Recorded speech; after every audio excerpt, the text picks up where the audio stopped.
On behalf of our team at the RDIEC, it's my pleasure to welcome Mr. Dylan Miller. Mr. Dylan Miller is going to be talking to us today about wakeboarding. And for all of you students out there, if you've ever thought that you couldn't realize your dreams, this is one person who emphasizes and exudes these how you can make your dreams come true. Dylan's from an area where usually the Gophers are coughing dust, and now he's living in Florida as a professional wakeboarder. So just a great reminder that anything is possible. And before we begin, after you watch this presentation, for the students out there, you can complete the survey found on our website either by using the QR code or go to www.rdiec.ca. When you complete this survey, you're automatically entered to win a $50 gift card, which will be drawn at the end of every month.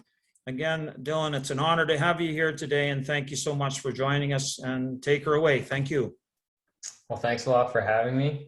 And for those of you guys that don't know, Jeff was actually my coach for hockey and baseball, various sports while I was growing up. So I've known him for quite a while. So it's pretty cool to have the opportunity to do this. So yeah, I put together, I guess, like a little PowerPoint presentation with a bunch of cheesy quotes in there, but hopefully it'll kind of inspire some of the younger kids and some people kind of from my area in Saskatchewan to get out there and kind of pursue what you're really interested in life and try and make your career something that you really, really enjoy.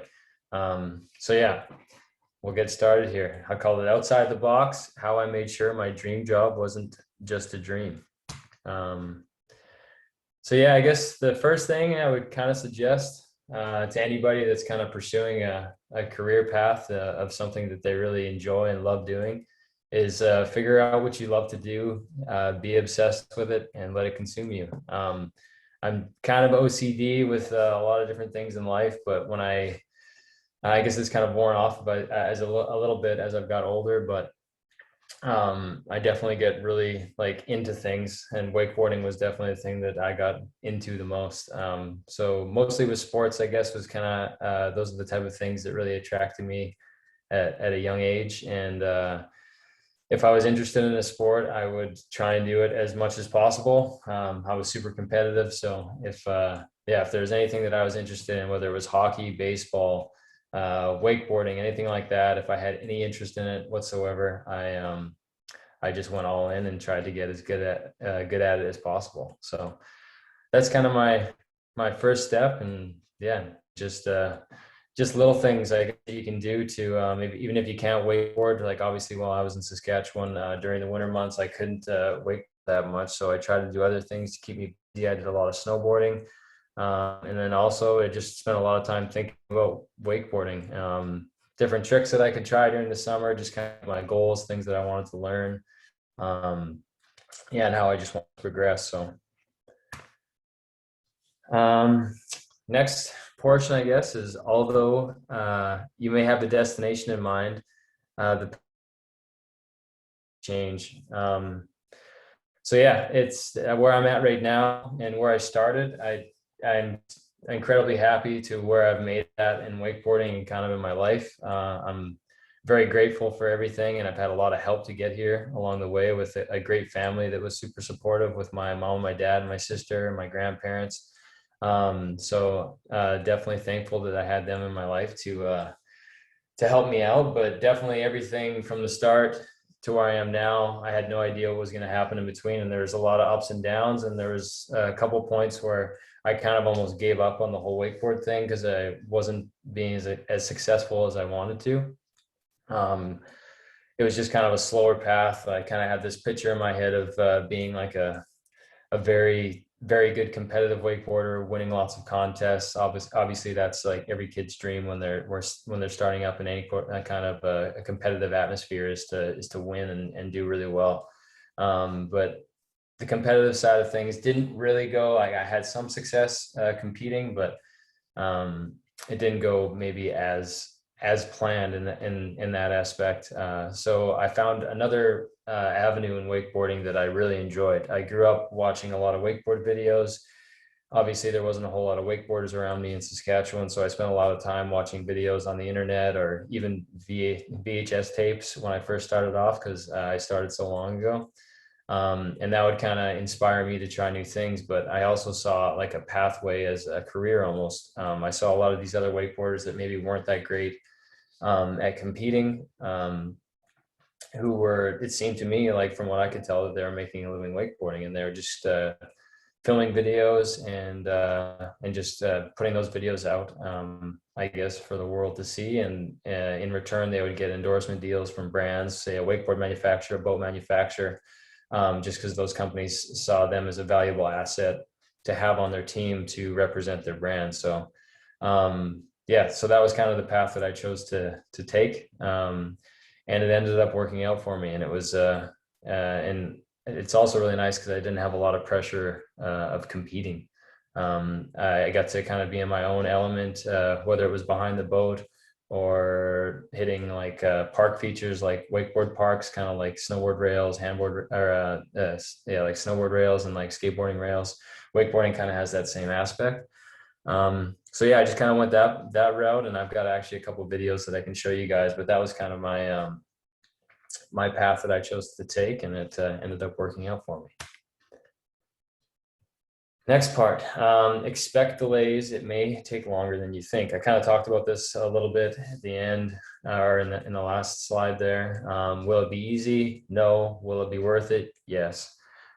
So anything, yeah, just it's never an easy path, I guess, especially if you're kind of pursuing something that's I don't know, like being an athlete, I guess. It's just it could take a lot longer than you expect. And for me, I was definitely kind of a late bloomer. Majority of professional wakeboarders will have a pro model wakeboard.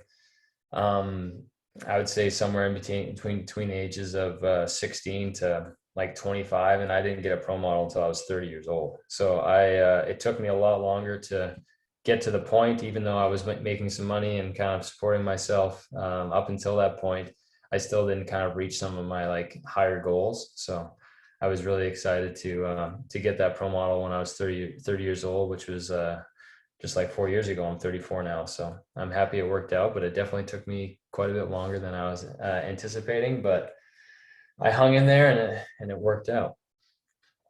And also some of these photos here, you guys can see, I guess some of the action photos are me wakeboarding, and some of these other lifestyle photos are photos that I took. This photo was actually in Turkey. I got to go to Turkey to a wakeboard park there. I think it was 5 years ago with some friends for a wakeboard event.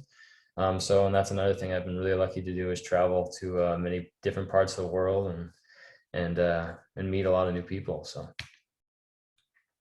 next part, risk versus reward. So I guess it varies for what you're pursuing, I guess, whether it's athletics or being a professional gamer playing video games. Sometimes you have to take risks to get what you want. And for me, it's something I enjoy, but it seems really crazy to people, but physical risk, like risking getting injured.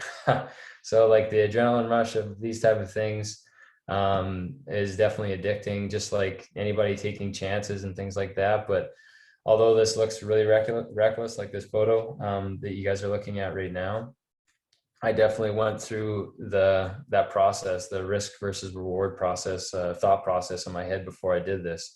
And I was actually really lucky. This picture here, which I got video footage of too at the time, this was in 2011. And this was kind of a breaking point for me in wakeboarding, where I kind of started to get recognized like on an international scale for doing this stunt, I guess you can call it. This was kind of before cable wakeboard parks were invented, or not invented, but before they started to get really popular. So a lot of the stuff that we were doing with like handrails and things like that were towed behind a boat, which is a lot more difficult, just because the boat path can vary. So there's a lot of things that can change and variables that can make it more dangerous.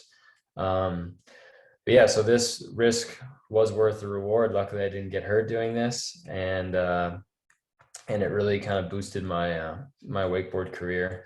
And shortly after this was when I signed on with Slingshot Wakeboards, which I'm still currently with. So I've been with them for 10 years now, and no complaints. It's been really enjoyable. I've had a pro model, like I said, with them for 4 years, so everything's going great with them. And just some other kind of pointers, I guess. Don't be jealous of others in the position you're pursuing. So I was definitely guilty of this when I was younger. There's wakeboarders that were older than me, or maybe even sometimes younger than me, who I felt like I was just as talented as that had progressed further in the industry than I had. So I was frustrated and kind of jealous sometimes of the position that other people were in. And I just wanted to get to that position. And I was always kind of curious how they did it. And definitely at certain points in time, I was jealous of them, and it just didn't help me at all. And I've realized that now as I get older, that those type of or that attitude just doesn't help you at all to progress in whatever you're pursuing. So I would suggest being positive and always try and help other people that are kind of pursuing, because that positivity, it definitely snowballs, and it's great to try and support people around you. And return, if they're good people, they're going to support you as well. So positivity is definitely a really big part of that. And then I guess another thing is know your worth. Don't be taken advantage of. So it's this is kind of a tricky one because I'm a fairly soft-spoken person, but I really tried to make sure I didn't get taken advantage of, and I did get taken advantage of a bunch when I was younger, growing up in the wakeboard industry. And so for me, for example, brands will reach out to me, or I'll reach out to brands to try and work with them, whether it's a sunglasses company or a clothing company or anything like that. And so how kind of my contracts worked when I was younger, it was incentive based. So say I would get a photo in a magazine, and luckily the sticker of that company was on my board. So I would place that sticker kind of strategically to get their logo in the magazine. In return, if their logo was visible in the magazine, that was a kind of a form of free advertising for them. And so I would have written in my contract that I would get X amount of dollars for getting their logo in the magazine. And so there's many times in the past where I would work with a brand and I'd have a contract saying I would get this much, and then the magazine comes out and I've got their logos in there, and they're nowhere to be seen or heard from. So so in those situations, it's good just to kind of know what you're working with, and make sure that you're not selling yourself short. Like once you get to the point where you're kind of where you want to be, just make sure that that people aren't taking advantage of you, and that your work is respected, I guess. Another one, when you reach one goal, don't hesitate to set a new goal. This is one thing I guess I didn't really have, I guess, a whole lot of trouble with while I was kind of pursuing wakeboarding, because for me, there was never like an end goal. Like I always wanted to just keep progressing and getting better and better at wakeboarding, because I was so obsessed with it. So I think that's really important for anybody that's pursuing anything really in life, is have goals. But then when you reach those goals, I'd say like get right back on the drawing board and get new goals. So then you're always progressing, you're always climbing the ladder and trying to do better. And lastly, if you're waiting for the right moment, you're going to be waiting for a long time. So I think this is a pretty valuable quote for just all aspects of life. If you're just sitting around waiting for something to happen, or for like a special sign or something to get started to pursue your dream job, it's probably not going to happen.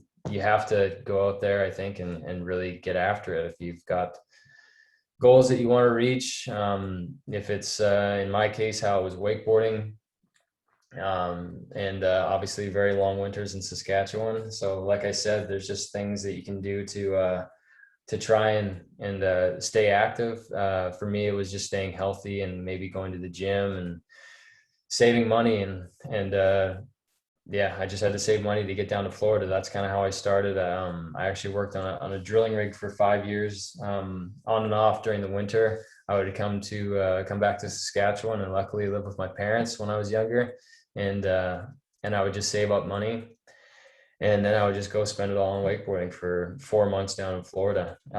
So it was kind of a weird way to do things, just like building up my bank account and then just depleting it. But it's really what I wanted to do, and it was making me really happy at the time, and it paid off. I knew that if I was going to be a professional wakeboarder, Orlando, Florida was the place I needed to be. So I just saved as much money as possible. Like I said, put it in the bank and come down here and just kind of invest that money into myself, for my career, to hopefully reach the goal of being a professional wakeboarder one day. And sometimes I know I'm really lucky. I definitely consider myself really lucky to actually make it to the point of being a professional wakeboarder, but definitely had that in my head since I started wakeboarding. And I was like, that was what I wanted to do. And I wasn't really going to stop until it happened. But there's also so many different avenues. There's people that I work with on a regular basis. There were also wakeboarders in pursuit of being a professional athlete, that actually have jobs within the industry. So that's another thing to keep in mind, even though you might not reach like the pinnacle goal that you're trying to. Like there's in my industry, for instance, there's photographers, there's videographers, there's editors for magazines. And there's a lot of people, and most of the people in my industry started off as a wakeboarder, and they were pursuing kind of the same career path as me, and then they found another route that they enjoyed just as much. So they're still working within the industry, and now that's kind of where I'm headed to. So just I'm trying to obviously stay healthy and keep wakeboarding as long as I can, but there's other career paths outside of wakeboarding. Obviously, I'm getting older and I can't be a professional wakeboarder for my whole life, nor do I want to, because it's physically taxing. So I definitely am just trying to set myself up to have a career path in the industry, because I still love wakeboarding so much and I want to stay in the industry. So that's kind of my plan. And that's it for my presentation. I've got a couple videos here that I can share. We'll go ahead and get out of this. My X Games part from, I think, 3 years ago. I'll pause it really quick.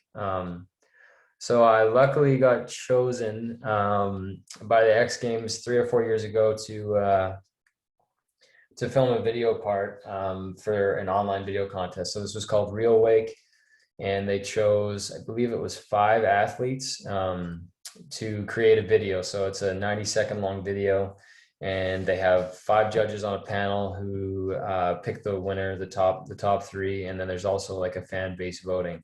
So for me, this was kind of like one of the pinnacles, like one of the highlights of my entire wakeboard career, just getting to be featured in the X Games. Luckily, I didn't make the podium. I got 4th place, but I'm still happy. I'm just incredibly honored to have the opportunity to compete in the X Games. Although it was just online videos, it was I grew up watching the X Games, so it was so cool to actually take part in it. So here's my video.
So there's my X Games part. That one was filmed all over the place. Majority of it was in Florida, but I actually went as far north as Rockford, Illinois, kind of up by Chicago. There's a couple of the spots, like the urban spots, if you will, like kind of those rivers and stuff that I was riding in, that were up in Illinois. So another example of risk versus reward and things not being easy. That last trick, I don't know if you guys noticed that the one-footed backflip here. It's pictured right here. I counted the footage afterwards with the videographer, my friend Trevor, and that trick took me over 200 tries. So that was like a 3-day a 3-day endeavor trying to land that trick. So that one definitely wasn't easy, and luckily I didn't get hurt doing it. So it paid off. I've got another one. So this next one is kind of a cool project. I always had in mind, like if I ever got a pro model wakeboard, I wanted to do kind of like a cheesy infomercial at the beginning of it, just to kind of be funny and just like a different aspect for viewers, I guess. So this was in 2016 is when I got my first pro model with Slingshot wakeboards.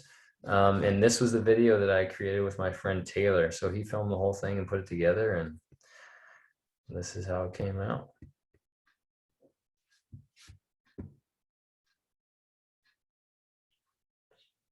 Hello folks, Ricky Sykes here. Today I come to you with very exciting news.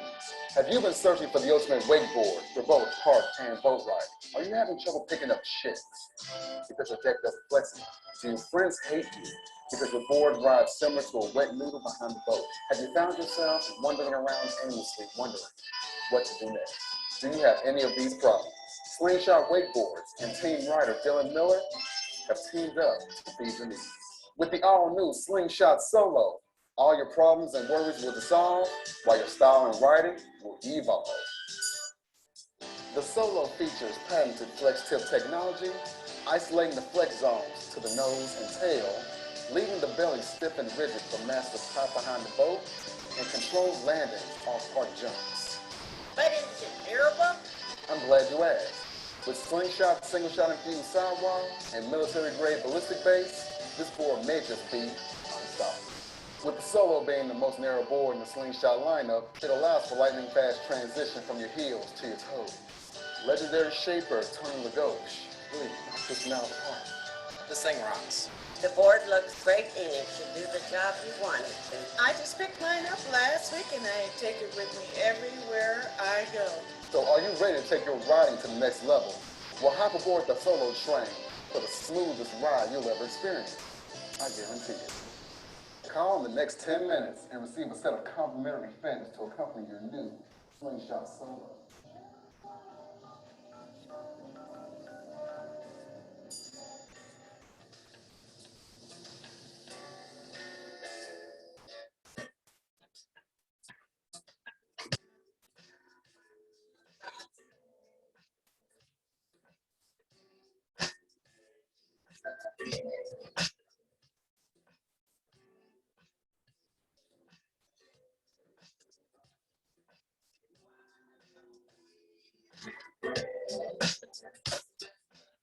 Rainbows getting straight connecting me in tech space invaders. I mean, noble citizens from another galaxy. The master transportation in a fraction of a fraction. Foreign space to our place in this neck is the cosmos. I see spray your warpath programming beamed out, making us look bad, look rather superficial. Call for your initial contact or dismissal. Paradise or dismal prospects or projects in mutual abundance. Too much to wonder about the blunders in one hit. Yet to be written on velvet painted kittens. Look into your inner postcards from these beginners. Or when it's my winter, humanity splinter. Got a birthday invitation, but I do not enter. Sign on the Bible, cause I'm worried about viral videos of idiots making us forget that it's a small world after all, with no balls when it comes to making sure that the sky won't fall.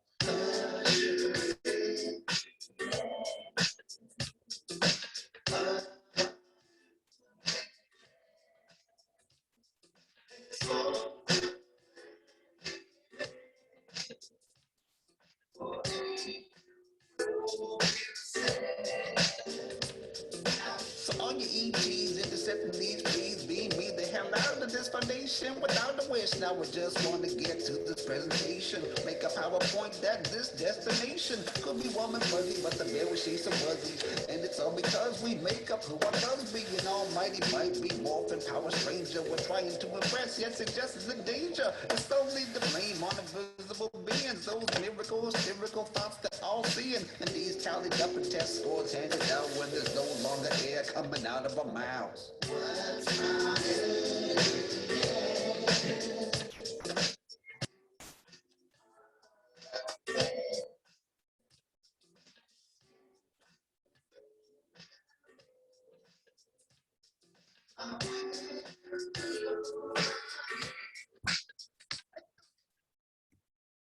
All right, so that was video number 2. Like I said, that was the video I did for my first board with Slingshot. I'm pretty excited about the way that one came out. And I got some random person I found on Craigslist down here who did like some speaking, whose name was Ricky Sykes, that did the speaking at the beginning of that. And I thought it was just like a really funny twist to put on a product video like this. So got some positive feedback, and I like the way that one came out. So on this last video I'm going to share is actually the most current video that I've kind of filmed. So this was all during last summer and a little bit, I guess, spring, summer, and the fall. So throughout the year, I'm super active on social media. It's kind of part of my job to make sure that there's always stuff. I've always got video clips and cool photos on my social media. But I also really like to save some of the really good clips, the stuff that I really like, and put them towards like a longer length feature. So this video was 3 minutes and 55 seconds versus a 10-second Instagram clip. So I compiled footage throughout the year to save it up. And I filmed this with a few of my friends that are actually located in Valdosta, Georgia. And they're also athletes that are on the Slingshot team as well. So, and here's my last video.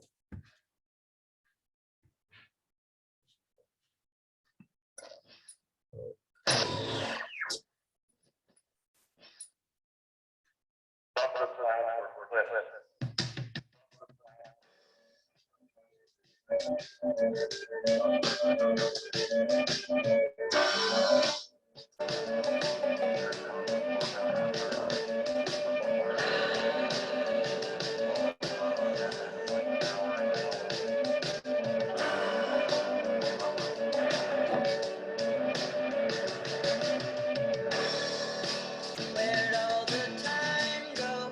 Started to fly.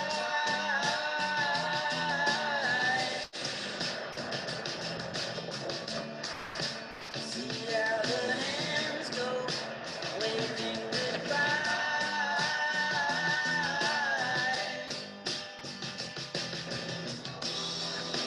No, I get so forgetful when I look in your eyes.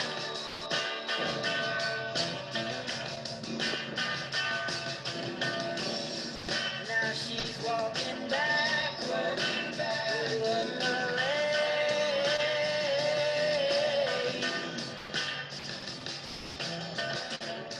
And I'm stuck in the shadow, locked in the shade.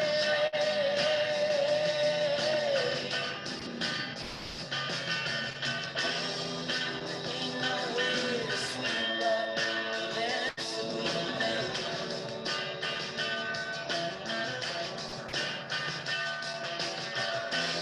She gets dressed up like a villain, so she's always in bed.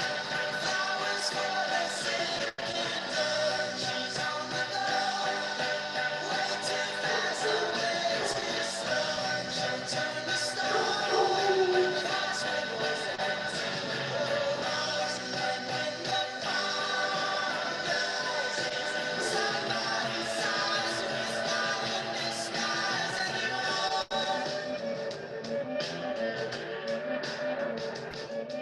Hey, yo, toss me that rock. Now watch what I do with it. There's nothing to keep you from falling in love.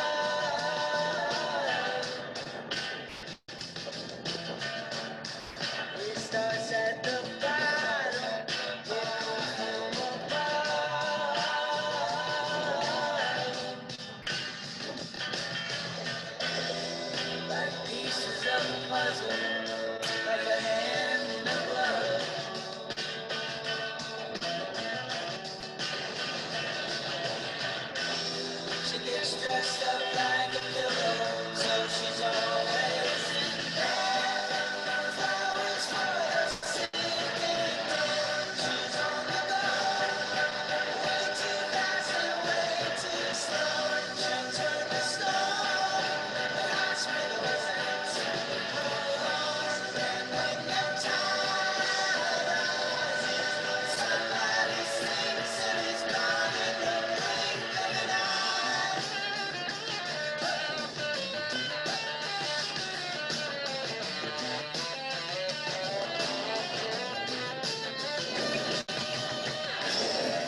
All right. Well, that was the last video. Jeff, are you going to come back on now then? Hi, Dylan. Hey. Absolutely wonderful presentation. I just have to correct you on one thing. There was nothing cheesy about your comments. It's wonderful to see them and hear them.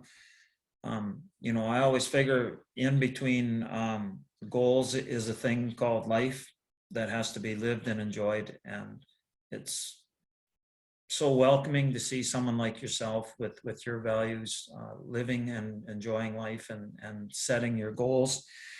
And if I was to take something else from this wonderful presentation, I would say that you've changed the changeable because for our area. You've gone down to Florida. You've accepted the unchangeable, and you've removed yourself from the unacceptable as your path in life has continued. And Well, thank you. I appreciate it. I don't know what else to say that other than it was just a wonderful presentation, and I'll just leave it at those words. And just honored to have you here today. And I think it'd be so enlightening for all of the students out there and us as an RDIC team and adults that are going to watch this. So thank you so much, and I'll open it up for other questions here.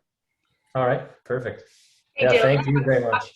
I have a question for you. So obviously injury is not something you you hope is going to happen, but what's the biggest injury you've dealt with as a professional wakeboarder, and how long has it kept you out from doing this? Luckily, knock on wood, I haven't had like compared to a lot of other wakeboarders, I haven't had a lot of like serious injuries. I guess they might be considered somewhat serious just for someone that's not in my line of work, but I've had a partial tear in my MCL on my left knee. So that's just luckily that tendon, or it's not a tendon, it's actually a muscle in your knee. So if you tear one of the tendons in your knee, they don't heal on their own. So I got lucky that it was a muscle injury. So that one was actually really painful. It didn't hurt at all when it happened, but the next morning after it happened, I couldn't move my knee at all. So that one put me out for 3 weeks or to a month. So I was pretty lucky that that's all I had to sit out for. Other than that, I've had some really crazy, like lucky experiences. Like once the rope wrapped around my head, it went underneath my nose and around my ears. And luckily the rope that I was using was coated in plastic. It was like kind of a newer rope with these plastic coatings in it. When it kind of cinched and tightened up around my head, it slid and it popped up. But if it would have been, 2 inches lower underneath my chin, it could have been pretty bad news. I don't really know. I don't even really want to think about what could have happened. But that one was probably one of the scariest ones I've had. Yeah, like my knee, I had ankle surgery 4 years ago. I had to get some cartilage removed from my ankle. It was just from overexerting it. So like just from impact landing so much, like my ankle, say if it's like this, bending upward too much towards my shin, and my body just created a big cartilage pocket kind of at the top of my ankle that was just really limiting my ankle. So I didn't have to get surgery to like fix it. I just chose to get surgery to get it, the cartilage removed so I could kind of get mobility back. And that was 4 years ago, and my ankle just kind of feels normal. Like obviously I've been able to wakeboard fine and everything, but I really feel like it's gotten stronger, and a lot of mobility has kind of come back to me now. But yeah, I've had all sorts of little injuries like that, like partially tore, like I tore halfway through the muscles in my abs when I was younger too, and that put me out for a while. But luckily I haven't had any serious ones that have put me out for like an entire season or something like that. So Thank you for sharing that. Yeah, and hopefully your luck pulls out and you have nothing that's going to keep you away from doing your dream job. yes, well, thank you. Me too. I hope so as well.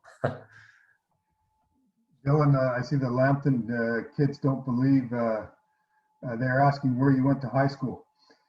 I went to high school in Oxbow, Saskatchewan. Yeah. I went to school there my whole life. I had lived there till I was, I guess, so I started to come to Florida in 2000. I guess I came down here the first time in 2005, which was the year I graduated. But the winter prior to that, I came down with one of my friends who was from the Regina area.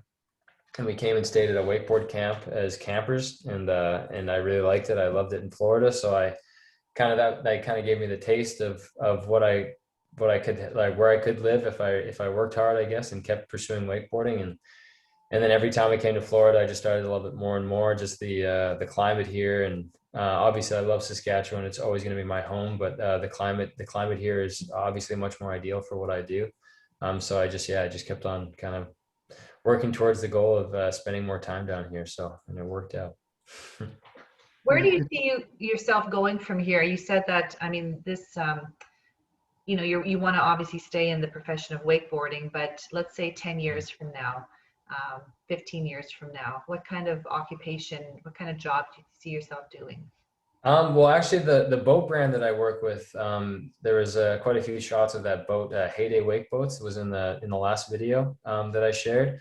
So I've actually just I'm still an athlete for them, but I've actually just taken on a team management role with them. So now I'm going to be like managing the athletes who come onto the team, I guess, just kind of helping provide them with some direction on things that we want them to do, and just projects, and starting to assist with photo shoots and video shoots, which I've been more and more involved with over the last few years. So it's cool. It's kind of played out the way I was really hoping to. A lot of wakeboarders joke around about getting like a parachute out of being a professional wakeboarder, because sometimes it's difficult for a wakeboarder, I guess. You have to you just don't want everyone to look at you as just an athlete for your entire life. If you want to expand into like kind of the business side of things, it's good to just try and learn as much as you can. Like whenever I was at those photo shoots, taking part, like either a wakeboard manufacturer or boat manufacturer photo shoot, I just tried to pay attention to what was going on outside of me just wakeboarding, and try and help out with as much stuff as possible, just to kind of expand my knowledge in the industry. And luckily it's starting to pay off. And and so I'm going to be kind of pursuing that role with the boat brand I'm working for. I guess I kind of already have got it, so that's great. And just keep expanding even more with Slingshot, the wakeboard company I'm involved with. I also do all their social media now. So everything, if you follow Slingshot Wakeboards on Instagram, everything that's going on that page is me. So I compile all the footage and video clips from the team riders from around the world, and then I share it with everyone, kind of. So I'm the person that's running that. Awesome, thank you. Very cool. With your board, Dylan, having a board named after you and design, that's really cool. Did you have input with Tony Lagauche when you were building the board and designing it?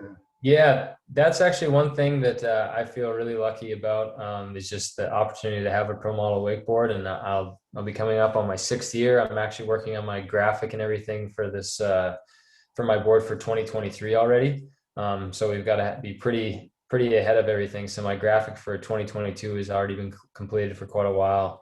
And so, yeah, my 2023 graphic, I'm going to start working on that right away. But Slingshot is, to my knowledge, one of the only companies that really, really allows their athletes, like the person who the pro model belongs to, design the shape of it and also the graphic, which I think is really important, because if you've got a graphics design person in the office that's never been a professional wakeboarder, or not even a professional wakeboarder, but just an aspiring wakeboarder, I think it's really important for the rider who's using the board to be excited about the graphic, because that person has obviously put in more time than that graphics designer, in my opinion, on a wakeboard. And they also have been on the purchasing end of it too. When they were younger, they saw the boards, they saw the graphics, and they knew what they wanted when they were younger. So I feel like as you grow, I feel like you having the opportunity to design the graphic is going to make it more successful. And Slingshot really sticks to that. They really let their athletes pick their graphics and the shape. So luckily I got to design the entire shape of my board. The only thing that they added into the board that that wasn't my input, that happens to be one of my favorite parts of it, is the flex tips. So on the tip and tail of the board, it's really, really thin and flexible, similar to a snowboard. So there, for riding at the park, you can lean forward and lean backwards and do like nose presses and tail presses, which is kind of like a takeaway from snowboarding, which is something that I really enjoy. So Now, I got to compliment you that to make it, you know, growing up in a climate where you get to do your sport maybe 4 months a year and going down and competing with guys who growing up being able to do their sport 12 months a year says an awful lot for you. Where did you kiteboard in southern Saskatchewan? I got really lucky with the Alameda Dam actually, because that was built. I can't remember which year that dam got built, but it was when I was pretty young. I think I would have been, I'm guessing that would have been in the early 90s. Jeff, do you know when the dam was built?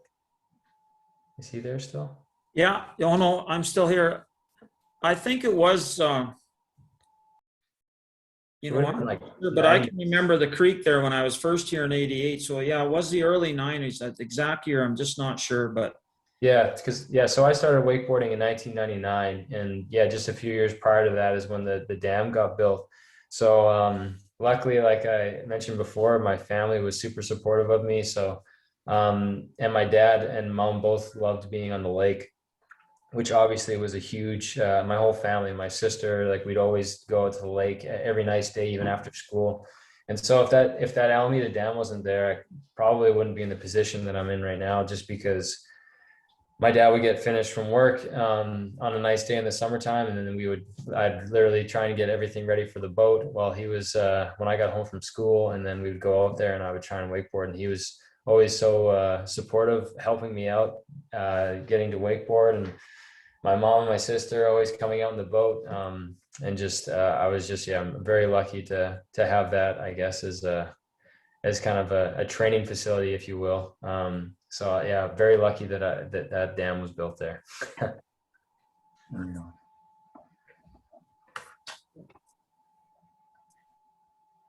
Oh, well, I'm not sure if we have any more questions, Dylan. But again, I just want to thank you for the presentation.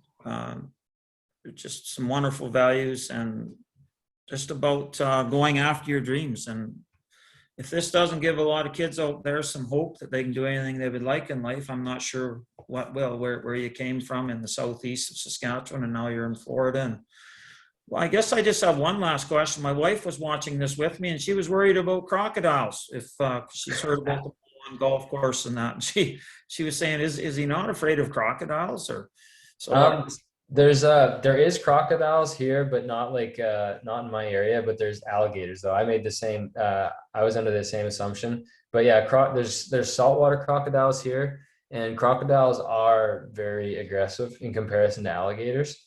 So I think to my knowledge, crocodiles pretty much take anything that's moving in the water as food. But there is a lot of alligators in the water around here. I see them on a somewhat regular basis. Don't really see really big ones in the water very often. We'll see small, anything from like maybe a 5 foot is considered a big one, but every now and again we'll see, like I have seen alligators on this chain of lakes that I'm on in Claremont.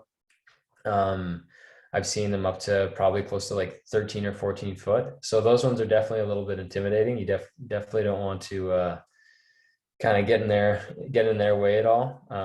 Although it's really interesting to see them, and I'm always intrigued when I do see them, but obviously don't want to see them while we're wakeboarding.